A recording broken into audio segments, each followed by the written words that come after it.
Bienvenue sur le podcast Liberté libérale. Je suis Aurélie, psychologue entrepreneur. J'ai ouvert mon cabinet en janvier 2020 et à côté de ça, comme je suis passionnée de web marketing, j'ai décidé d'aider mes collègues, thérapeutes, praticiens et professionnels de santé à développer leur activité sur le web en boostant leur visibilité.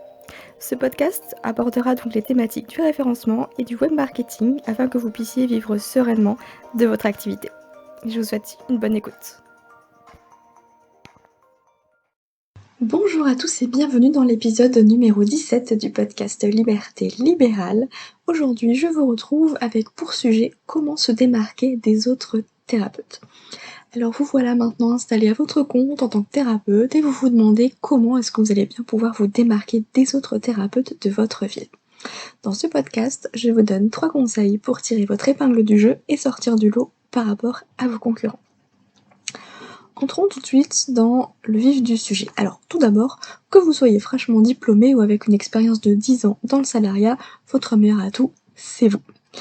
Première astuce, première façon de vous démarquer de vos concurrents, c'est de se nicher. Se nicher dans un domaine pour devenir expert. Alors, si vous avez l'habitude de consommer des contenus sur le marketing en ligne, vous avez sûrement déjà entendu cette injonction, vous devez vous nicher pour réussir. Alors je dirais oui et non. Je vais nuancer mon propos. Je ne compte plus le nombre de psychologues que je connais et qui ne prennent plus de nouveaux patients parce que leur agenda est complet pour des mois et des mois. Et pourtant, à aucun moment, ils ne se sont nichés. Voilà un beau contre-exemple pour exploser cette croyance limitante, n'est-ce pas ? Par contre, j'aimerais quand même nuancer, moi j'ai choisi de me nicher et je vous recommande de vous nicher, c'est-à-dire de choisir une thématique précise dans votre domaine pour vous positionner comme un expert dans votre ville. On pense à tort que se spécialiser va nous amener moins de patients, mais c'est tout le contraire. Je vous donne un exemple.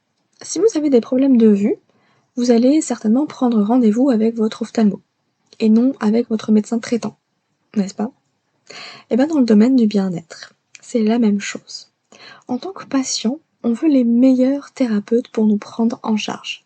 Alors on fait davantage confiance à quelqu'un qui est spécialisé dans notre problématique que quelqu'un qui touche un peu à tout. J'ai fait le choix de me spécialiser dans la perte de poids en tant que psychologue. Par contre, je peux vous dire que j'ai dû attendre au moins 9 mois avant d'avoir mon premier patient sur cette problématique. Comme quoi, se nicher ne veut en aucun cas dire se fermer des portes.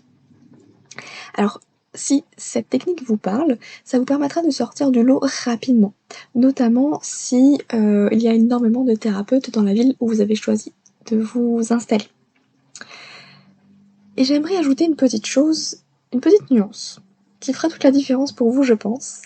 C'est que vous n'avez pas besoin de tout savoir sur un sujet pour être expert. Je répète parce que c'est hyper important. Vous n'avez pas besoin de tout savoir sur un sujet, sur votre niche, pour être un expert. Vous en savez déjà largement plus que votre patient idéal.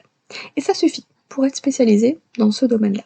Alors, faites-vous confiance. Donc ça, c'était la première façon de se démarquer, de se nicher, de se spécialiser, de se positionner en tant qu'expert, entre guillemets.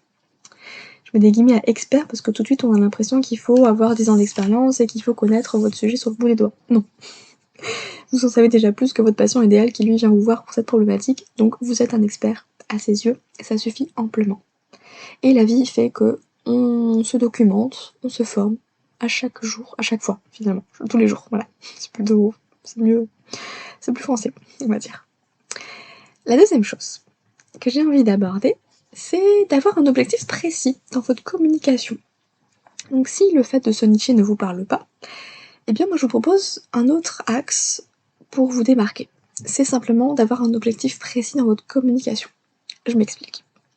Sur Instagram, je suis des psychologues qui ont fait le choix de vulgariser la psychologie auprès d'un public novice, auprès du grand public, quoi, afin de dédramatiser le fait d'aller voir un psy.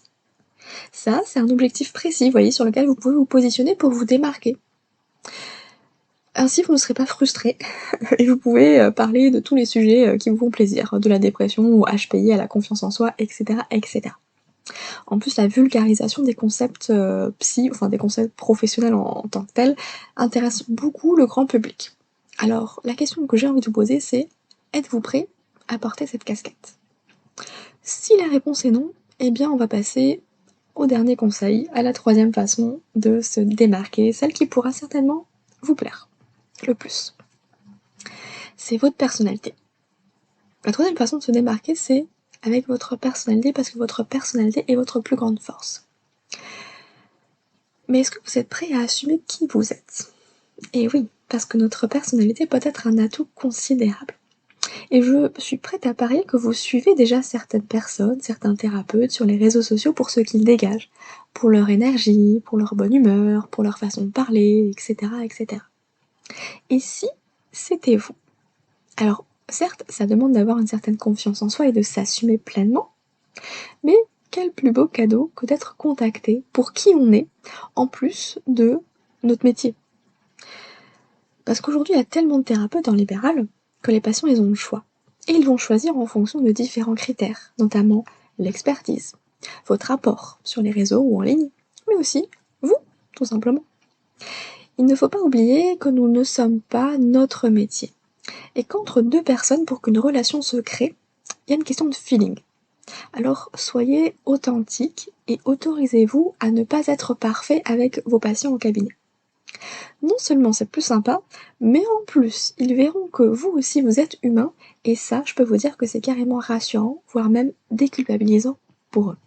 Parce que souvent les gens pensent que, parce qu'on est thérapeute, on sait tout, et du coup, on est heureux, on est parfait dans notre vie avec ses connaissances. Mais c'est pas le cas. Et c'est bien de dédramatiser tout ça.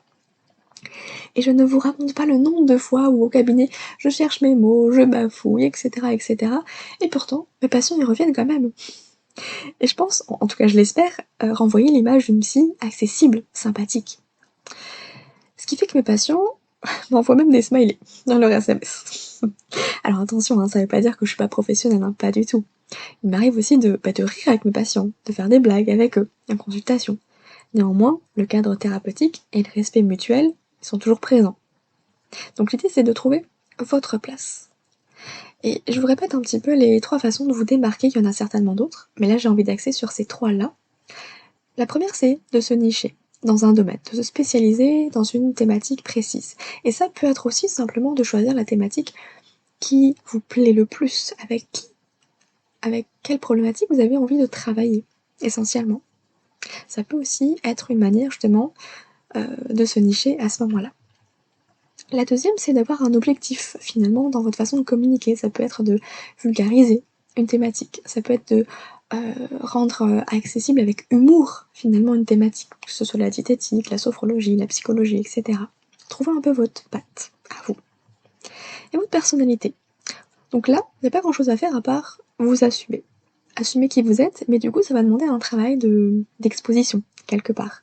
Vous exposer en ligne, sur les réseaux, puisque les patients ont besoin de vous voir, de vous entendre, pour vous imprégner, de votre personnalité.